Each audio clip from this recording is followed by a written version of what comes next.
ご視聴ありがとうございます。今回は KTC のコードレスラチェット紹介したいと思います。小型で軽量、早回しに特化した電動ラチェットで最大トルクなんと3ニュートンというなかなか割り切ったスペックです。3ニュートンっていうと全然トルク足りない印象は持つですよね。車、オートバイのメンテナンスに使ってみた感想をお伝えしたいと思います。外観はこちらです。金属と樹脂のハイブリッド。エアラチェからホースをなくして操作レバーをボタンにしたって感じです。質感は KTC らしいというか、どこを見ても普通です。良い意味で飾り気がないというのか、高級感みたいなものは感じませんが、しっかりとした道具という印象を持ちます。大きさはこのくらい、重量は 500g。エアラチェと比べてもそんなに変わらないですね。ホースがない分扱いは楽になるでしょう。ヘッドがこちら、この字型で挟み込んでるタイプです。動作をさせてみますとこんな感じにブルブルと震えながら回ります。可動部分は指を置いといても挟み込んだりは少なそう。最初のうちはグリスがここから溢れ出てきましてベトベトとしてました。これだけ出てくると補充やメンテも頻繁にやらないとダメと考えてしまうくらいに出てきたっすね。ラチェットヘッドのレバーは一般的な丸型ラチェットと同じで、レバーを回した方向と逆方向に作動します。レバーを時計方向に回したらネジは緩む方向。切り替えレバーの動きは普通です。スパスパ切り替えって感じもなく、やたら渋くて重いって印象もございません。使い込んで馴染んでくれば良い具合の操作感になりそうなレバーです。トリガースイッチ部分を見ていきます。赤いスライドボタンでロック機能、その下のトリガーで回転がオン。トリガーは単純なオンオフのスイッチで、押し具合で回転の速さ調整はできません。押したら全力で回って離したら止まります。無負荷時の回転数は1分間に320回転。それより遅くしたければボタンを連打して調整する感じになります。320rpm というとそこまで速くはありません。インパクトやドリルの方が高回転で回ります。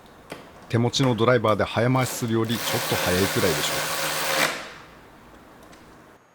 う。電動で動かした時の最大トルクは3ニュートン。車関係でよく使われる締め付けトルクでは M4 サイズ相当。一般用途では M5 のネジサイズ相当の締め付けトルクで、車関係で使うとなるとかなり小さなトルクです。私が3ニュートンで締め付ける箇所というと、オートバイのプラスチック外装をアルミボルトで留める場合、小さなドライバーでも回せてしまうトルク値です。この電動ラチェット、本締め、本緩めについては手動で行うように設計がされたアイテム。まずは手動でえいっと緩めてから電動でぐんぐん緩める。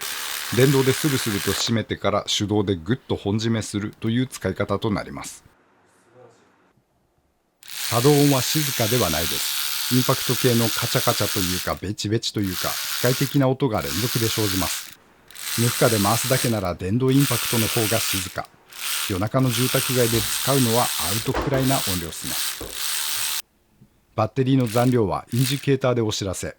4つの LED でバッテリーの状態は分かりやすいです。充電はお尻に備わるタイプ C ポートで行います。バッテリーは 3.6V の 2.5A 内蔵タイプ。バッテリーが切れても取り外して交換はできません。満充電までの時間は1時間となってます。使ってみた感想として、案外使いやすくて勝手が良かったです。抱いていた印象とは違った道具でした。はっきり申しますと期待してなかったです。私の用途には合わない道具と思ってまして、レビューする気がそもそもなかったんです。とにかく物が大きすぎるってのが第一印象で、トルクかからないのに狭いところで使えないんじゃ意味がないくらいに思ってました。しかし使ってみたら悪くないどころか良かったです。電気の力って素晴らしいですね。とっても楽。ボタンを押して待っているだけでネジがどんどん進んでいきます。売り文句通りにボルトの本数が増えるほど電動の恩恵を感じました。映像は4本のボルトで止まるブラケットの固定作業。位置を決めながらネジを回す必要がありますので、手動でやると結構ダルな作業ですが、電動ラチェットを使うと楽ができたっすね。こちらはエンジンのカバーを外す作業。外していますプライマリーカバーはボルト16本が使われていまして、これ手動で回していくと結構面倒な作業ですが、電動ラチェットはクッと緩めたらボタンを押して待っているだけ。KTC の電動ラチェットを使えばかなりの時間短縮となります。それから上向きのネジ相手に使いやすさを感じました。車の下に潜ってたりで体勢が厳しい時など、これ輝くだろうなって感じですね。低トルク3ニュートンしかないパワーについてはやはり残念なことも経験はしています。緩めた後も回り渋いネジが回せないということはありました。3ニュートン以上は手動でやればよい。手動トルク掛け禁止の電動ラチェット、エアラチェット結構ありますから、逆にメリットになる場合もあるんですけど、緩んでいるのに回せないはそこそこストレスは感じてしまいました。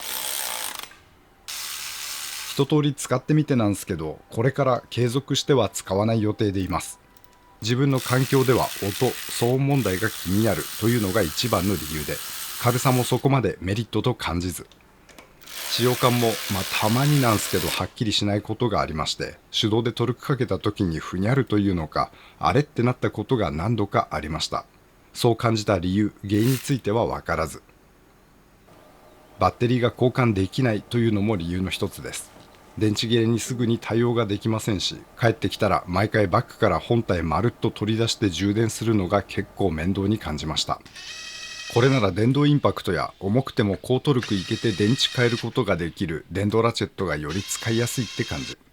私の使い方には少しずつ、ほんのわずかなんでしょうけど噛み合わない道具だと感じました。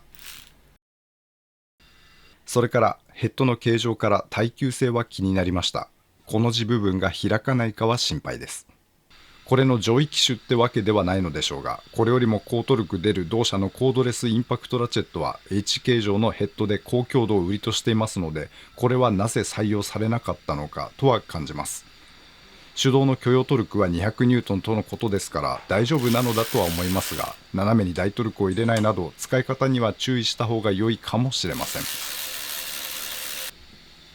ここからは使ってみての要望なんですけど、これにデジタルでトルクを測る機能があったらめっちゃ便利な製品になりそうと感じました。トルク測るのはトルクレンチの役目ですが、トルクレンチって本体は重いし、ラチェットギアも荒かったり空転が重かったりで、ネジを締める最初から通して作業というのはやりにくい道具なんです。最初は使い慣れた馴染みのラチェットで作業をして、最後の本締めだけにトルクレンチを使ってるって具合。これをシームレスに最初から最後まで持ち替えなく作業できたら、それは使いやすい道具になると思うんです。この電動ラチェットとデジタルトルクレンチの融合、それはゲームチェンジャーとなるでしょう。 KTC さんが持つデジラチ技術との融合、ぜひ期待したいですね。あとは小型化、ヘッドの強度をフル無視して早回しとコンパクトに特化したもの、ギアラチェットみたいな薄さで電動みたいなの、こういうのも期待したいですね。KTC の電動ラチェット、新しい道具です。次世代道具のきっかけになりそうな製品と感じました。私の使い方には少しマッチしなかった道具でしたが、使うとしっかりと便利、楽をさせてくれる道具です。機会がございましたらお手に取られてみてください。ご視聴ありがとうございました。当チャンネルではこんな感じに道具の紹介をしております。お時間ございましたら他の動画も覗いていってみてください。皆様には再びお会いできますことを願っております。それでは次回まで。See ya。